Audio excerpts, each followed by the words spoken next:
Bahas insiden bayi tertukar antara keluarga Ibu Siti dan Ibu Dian mencuat, pihak Rumah Sakit Sentosa di Bogor mengalami dampaknya. Pengunjung yang datang untuk pelayanan kesehatan di rumah sakit ini menurun drastis.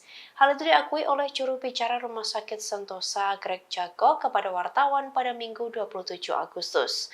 Ia menyebut karena kasus bayi tertukar itu kini pihaknya menjadi sorotan dan ini merupakan sanksi sosial yang harus diterima. Namun Greg memastikan bahwa di rumah sakit tersebut ada lebih dari 300 lebih karyawan yang menggantungkan hidupnya di rumah sakit tersebut bersama keluarganya. Meski begitu, ia menegaskan bahwa peristiwa bayi tertukar ini adalah hal yang tak diharapkan oleh pihak rumah sakit. Lebih lanjut, Greg mengatakan terkait kejadian bayi tertukar ini ada 5 tenaga kesehatan yang sementara ini dibebas tugaskan sebagai tenaga kesehatan.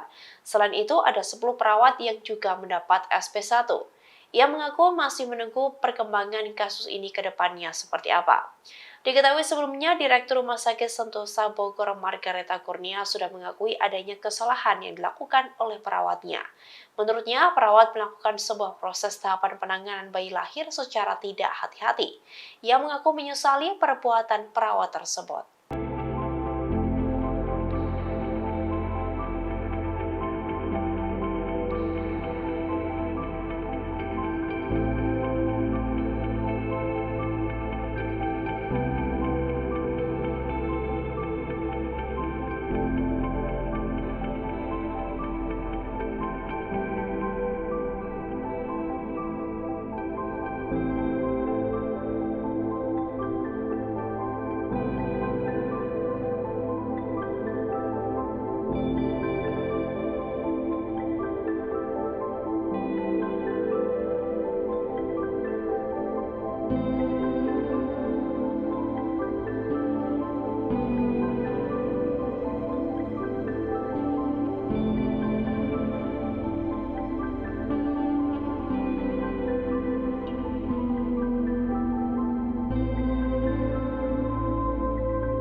Terima kasih sudah nonton.